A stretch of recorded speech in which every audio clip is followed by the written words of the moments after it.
Alright, horrors found on school laptops. Dun dun dun. November 2009.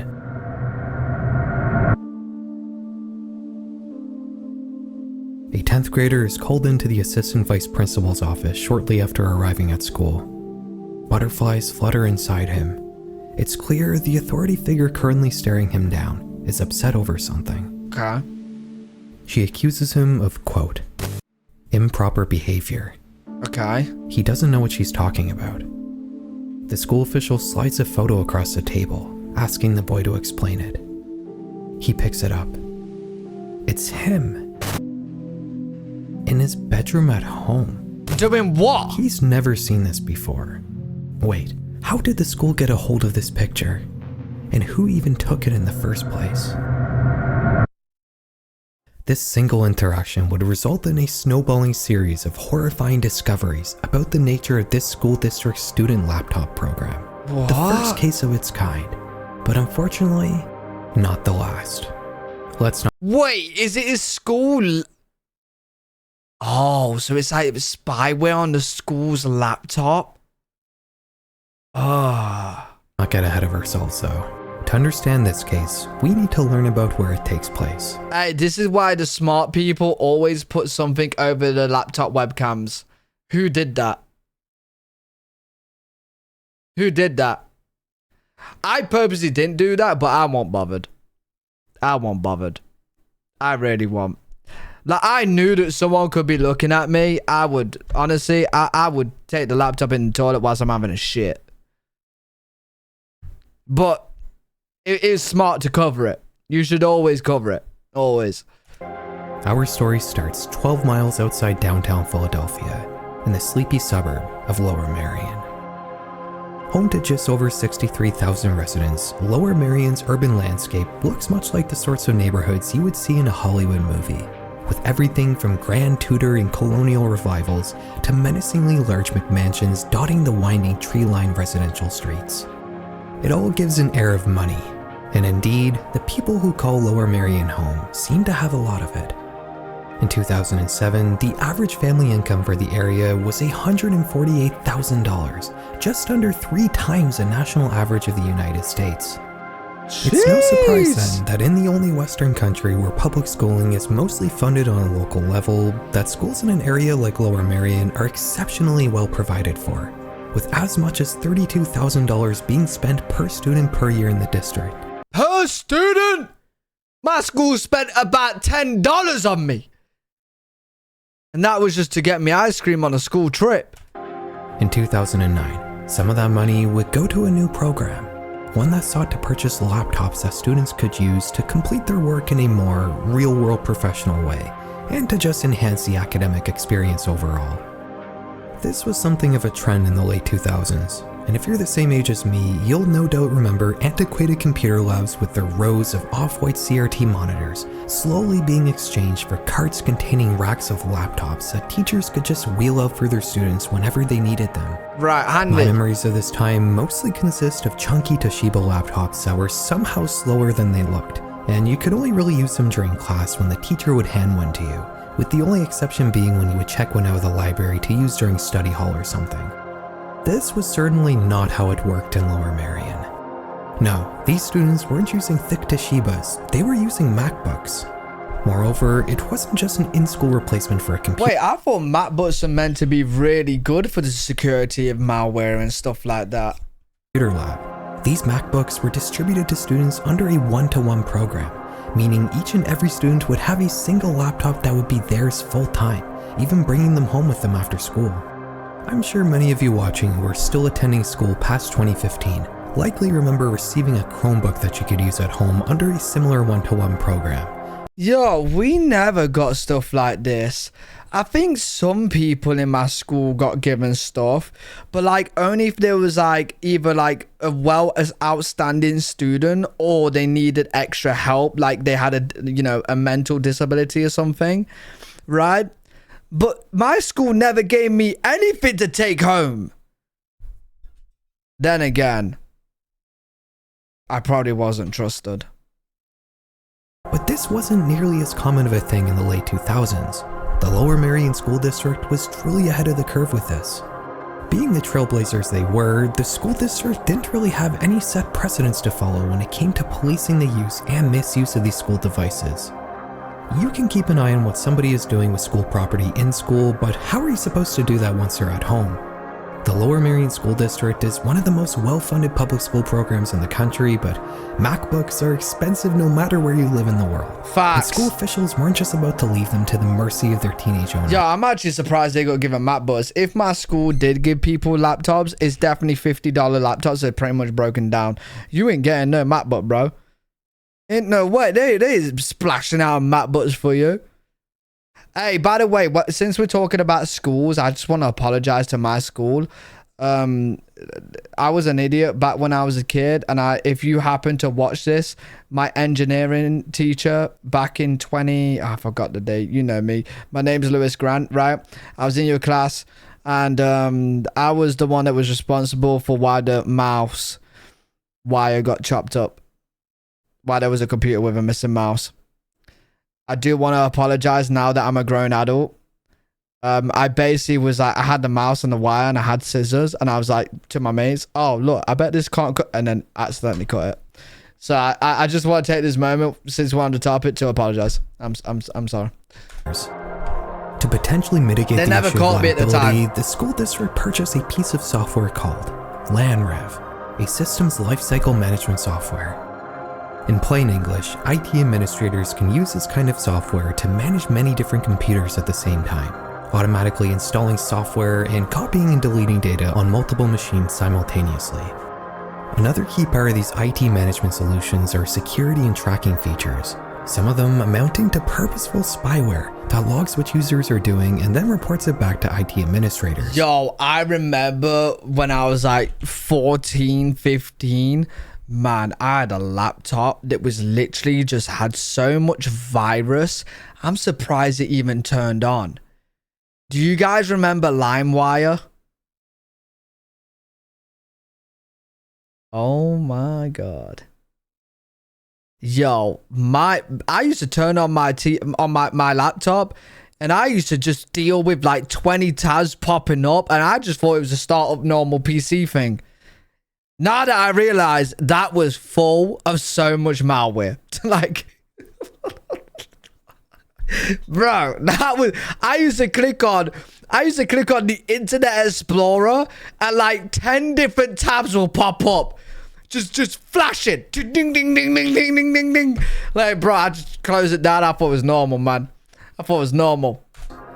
LANREV in particular had a feature called Theft Track, which was designed to help recover lost or stolen computers. When activated, Theft Track could capture 3 things automatically at set time intervals: the device's IP address, a screenshot of the desktop, and a photo taken with the laptop's built-in webcam. Yo! There were only 2 people working for the Lower Merion School District that had the administrative access to use these features: IS coordinator Carol Caffiero and network technician Michael Perbix. Who's Perbix? In 2008, just a year before the school board handed out laptops for students to take home, Perbix would film a training video demonstrating some of the different features of LANREV, including Theft Track. He also talks about something he describes as curtain mode, which could allow technicians to make use of all these aforementioned monitoring features secretly, without the student knowing that someone was watching them. What? This brings us back to November 2009.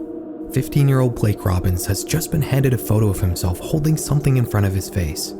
The assistant vice principal, Lynn Matsko, insists that it's a pill, but Blake Steeler, thanks so much for the prime. Says it's a yellow Mike and Ike candy. She further accuses the teen of using and selling drugs, something he adamantly refutes. I'm not gonna lie. If my principal handed me a photo taken obviously by the school because they gave it to her, I don't care if I have drugs in my hand or not. I'm picking up the MacBook and I'm smacking you over the head with it. How dare you get onto me for some creepy ass creep taking a photo of me in my bedroom And you're trying to tell me off? You need to sort your shit out. This is your laptop. You goddamn pervs. The angry school official goes on to tell Blake that she's been watching him, not just at school, but at home as well. She says that she's been looking through the webcam on his school laptop and that she's even been reading what he's been typing. What? Bro, oh my god. Oh my god. Oh my god. Oh my god. Killer, thank you so much for the tier 1. Oh my... Yo, if my kid came home and told me that was happening and the teachers literally, the principal literally told him they're watching him, yo, the police better get there before I get there. The police I'll call the police. I just want to let you know, I'm going to the school to smack this woman up, yeah? Yeah, I'll be there in like 15 minutes. I'm giving you a pre-warning. You better go now and fast and beat me there. Bro. He confidently states that she's sure he's using and selling drugs. Blake at this point is horrified, not because of Matsuko's allegations, but rather that she's been so egregiously and casually invading his privacy. That's crazy. That night, Matsuko would call Blake's parents, telling them everything she had spoke to their son about earlier that day. Just like Blake had, his parents asked how she had gotten this photo of Blake with the supposed pill, and Matsuko responded telling them that the school district has the ability to remotely activate any student's webcam at any time to view or copy whatever was visible with... That's insane. That is insane. Without the consent or knowledge of anyone in the camera's sight. The parents ended the call confirming that Blake had indeed just been eating a box of Mike and Ike's that day, and the teen wouldn't end up facing any punishment at home or at school. But this is just the beginning of the story. What, the parents aren't gonna go and smack up the principal? Bro, yo, am I the only one that would go crazy? I would lose my shit. 2 months later in February, Blake's family would file a class action lawsuit against the school board. Oh, they're doing it the legal way. Fair enough, fair enough. I'll take a shotgun to the principal, but you know, each to their own. Each to their own. Alleging violations of multiple civil rights laws, Digital Communications Acts, wiretapping laws, and even the Fourth Amendment. For my fellow non-Americans out there, that's the one that protects people against unreasonable search and seizures by government institutions. That's nuts. The suit alleged that the school board had indiscriminately remotely activated what amounted to hidden cameras in students' homes without their consent. That's crazy. Blake may have been the first case to spark this fire, but soon enough, it would burn much brighter than anyone had ever anticipated. For one thing, surely everyone else in the school are also going to sue. Because they said that it's on all the laptops. It wasn't just a single photo that Matsuko had captured of Blake. She also had pictures of him sleeping, and others that we probably shouldn't discuss on YouTube. Bro, nah, that's messed up, man. In total, the school board had collected 400 hidden camera photos. Soon enough, a second student would file a similar lawsuit against the school district. Obviously. Jaleel Hassan. I'll admit, this one is quite a bit more disturbing.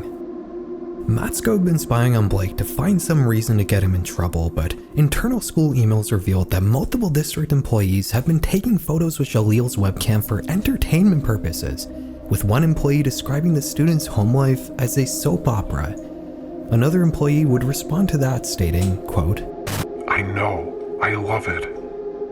The school board would state that they had only remotely activated student webcams a total of 42 times over 14 months, but that figure would soon grow astronomically. By April 2010, just 2 months after Blake's parents initially filed their lawsuit, the school board would admit to taking a total of 30,000 hidden camera photos over the previous 2 years. Yo. I refuse to believe that the school board does not get prison for this. They are...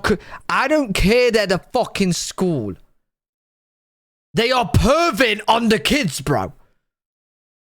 When the kids have the laptop in their bedrooms, yeah, which they will be getting undressed to go bed, the school are going on their webcams. With only 2 members of staff having the administrative power to activate Theft Track at all, the buck would ultimately stop with them, and Mike Perbix and Carol Cafario would both be placed on administrative leave while the FBI began a criminal investigation. Carol, the IS coordinator, would invoke her Fifth Amendment right and refuse to answer questions during her deposition.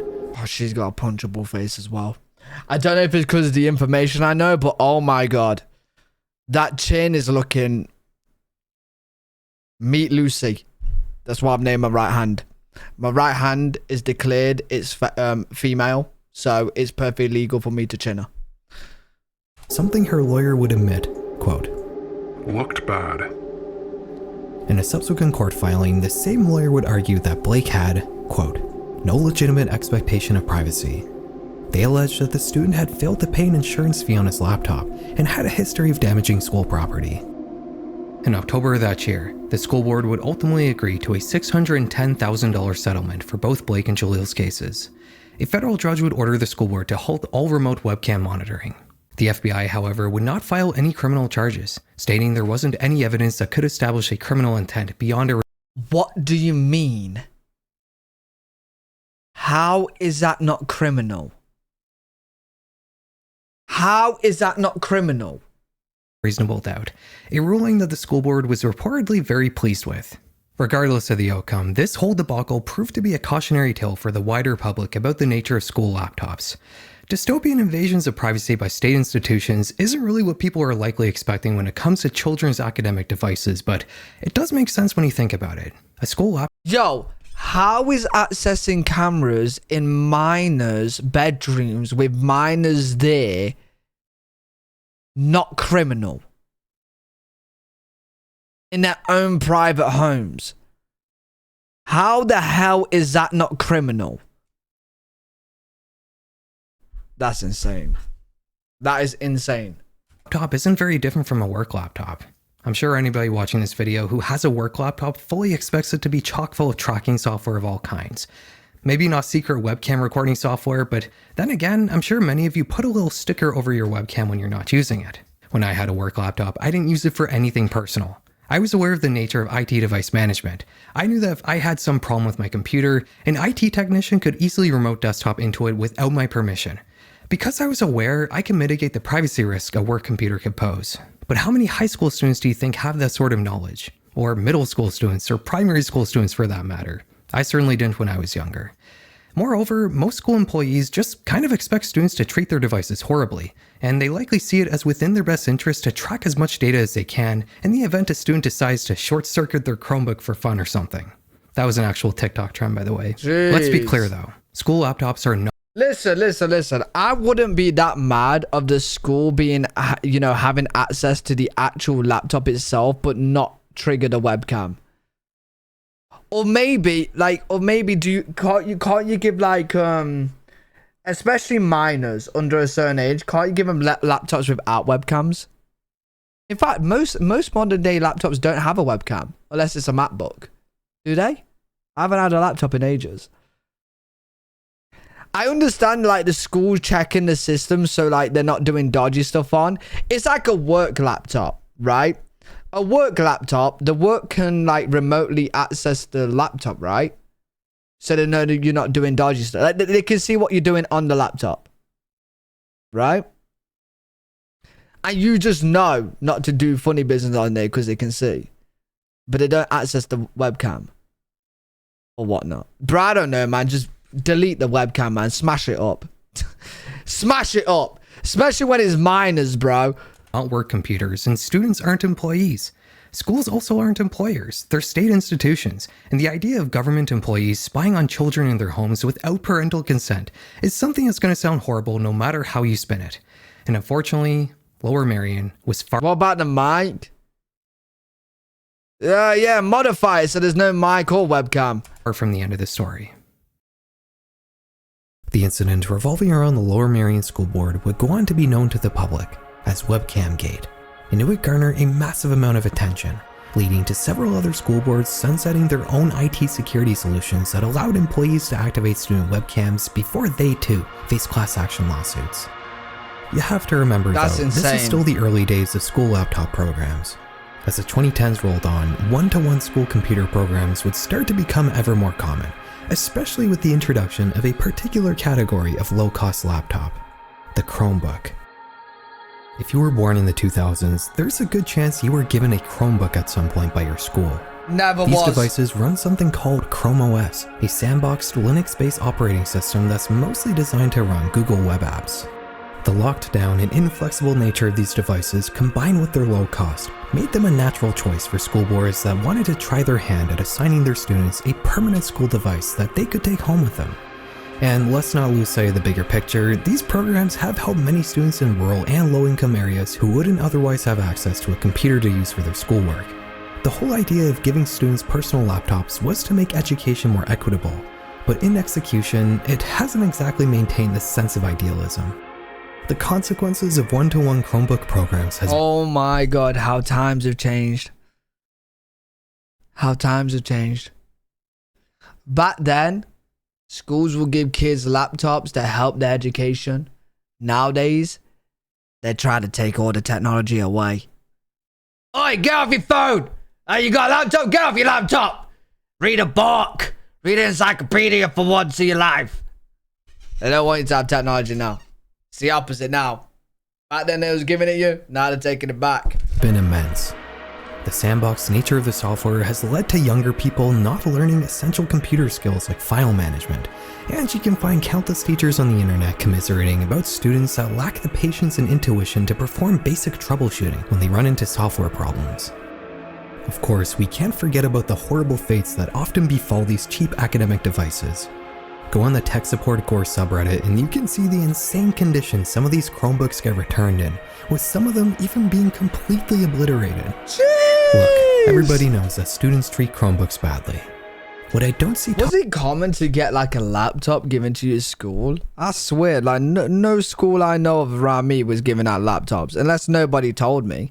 Unless people in my school was giving them, and it was all like they all said to each other, "Don't tell Lewis, we're not giving him one." Because I never got anything, bro. talked about nearly as much is the amount of surveillance schools have on these devices, and the students who use them. Webcam monitoring may have become a taboo, but schools definitely didn't stop finding other ways to surveil what students were doing on their laptops and Chromebooks. There's an entire sector of school safety companies that school boards contract to scan student devices for any sort of alarming communications, supposedly in the name of helping at-risk kids. Gaggle is one of these companies.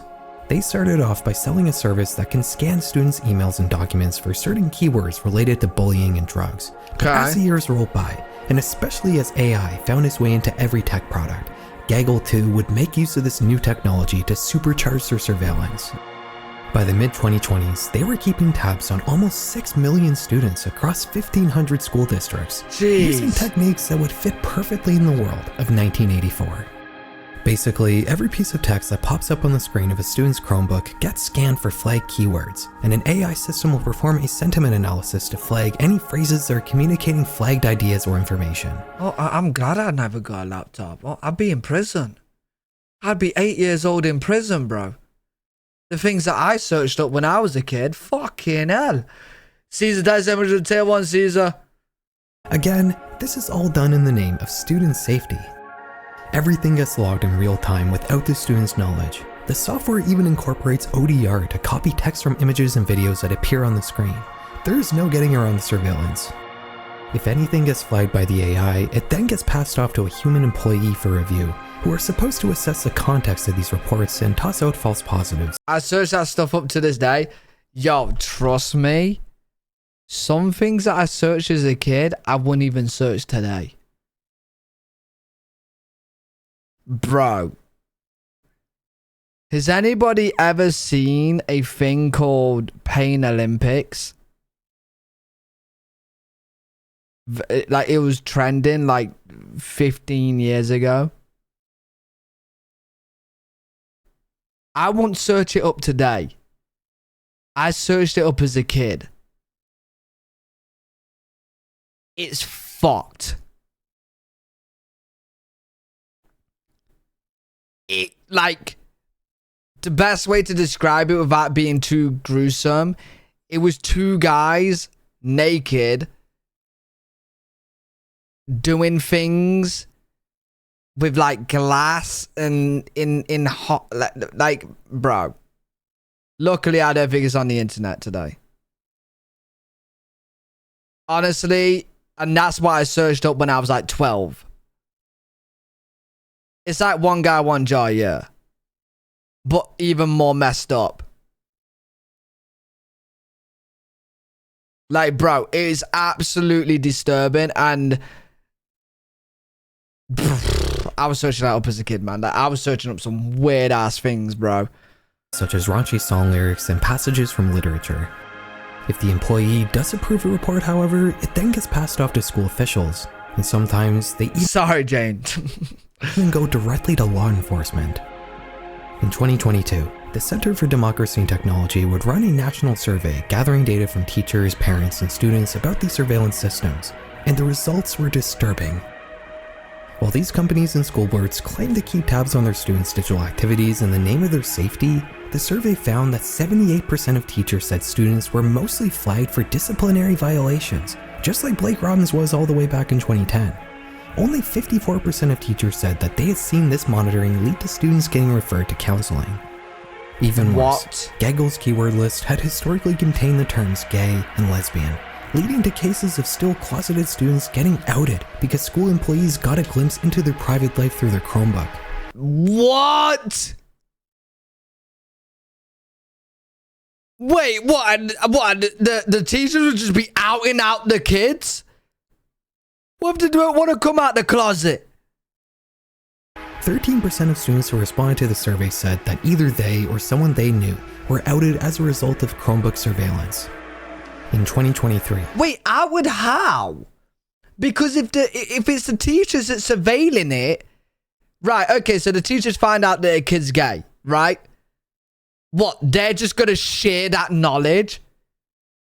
What, the teacher walks into the class? Hi guys, so I just want you guys to, stop bullying Timmy over here because you guys think he's gay, but he actually is. Like, bro, how are the teachers outing him out? Even if you survey that and like find out he is, that you would keep that private, no? Like, what? A Tennessee 8th grader made an offensive joke while chatting online with her classmates in a private group chat on her Chromebook. Gaggle Wait. of Chromebook surveillance. In 2023, a Tennessee 8th grader made an offensive joke while chatting online with her classmates in a private group chat on her Chromebook. Okay. Gaggle flagged the interaction, and within a couple hours, police arrived at her school and put her under arrest. Jeez. She was interrogated, subject to a humiliating search, and spent the night in a jail cell. She'd end up getting sentenced to 8 weeks house arrest, with her family maintaining that the remarks that triggered this whole thing were simply a joke made in poor taste by a child. What the fuck? Bro, if my shit ever got surveyed, especially what I was saying on Xbox Live and my chats, I'd be in prison. Bro, I'm not kidding. And I bet a lot of you would as well. I would genuinely be in prison. Kids say the wildest shit. Kids say the wildest shit. Like, some of the things that came out of my mouth and what I typed, obviously I don't actually mean them, but I was a kid. And oh my God, I'd be in prison. I would be in prison. Holy. Only intended to be shared with a couple of her friends. A 2025 class action lawsuit by students in Lawrence, Kansas. Yo, fair enough if they're surveying the kids, right? But surely they gotta make common sense. Is this actually legit what they're saying? Or is it them being a kid what they're saying? Do you know what I mean? Characterized the service offered by Gaggle as a, quote, sweeping suspicionless monitoring program, something that violated their First and Fourth Amendment rights. Look, I'm sure you can tell by my tone in this video. I wonder what they were saying in the group chat for them to be on house arrest. Like, I kind of want to see the context, because obviously you can't say, was it a good idea or a bad idea to put them on house arrest? I want to see the context. Video exactly what I think of all this. I'm not going to tell you what you should think. I'm sure these companies have helped some students as well. Regardless though, you can't argue against the importance for parents and students to be aware of the nature of modern school computers. For students watching this, the Chromebook or iPad or laptop might be in your possession, but make no mistake, it is very much not yours. If you wouldn't say it out loud directly to your teacher or principal, you absolutely should not write it in your Chromebook. It's unfortunate, but you have to have the expectation that everything going into these machines is being read by somebody. For parents watching, if your child... See, the thing is that half of me kind of agrees with it and half of me kind of don't. There's obviously bad things with it. The fact that like earlier we seen that there was access in the cameras, very, very, very bad. But then the only thing that I do agree with is that if they're monitoring, surveying the the computers and they're seeing proper like bullying happening and maybe they can put a stop to it, sure. But then again, we've just heard a story that the teachers are out and out the people if they're gay because they're just saying it in a chat. Like, what? That's insane. So like, it's messy, bro. It's messy, bro. As some sort of school device, have a discussion with them about it. It's important for them to make the distinction between a truly personal device that they fully own themselves and one that's merely been loaned to them by a private company or an institution. They might not always have your child's best interests at heart. That was certainly the case for Blake Rob's and Jaleel Hassan. I was lucky enough to grow up during a time when this just wasn't really much of a problem. Though, maybe if I was born in a certain wealthy Philadelphia suburb, that might not have been the case. Guys, thank you so much for making it to the end of this. Fair enough.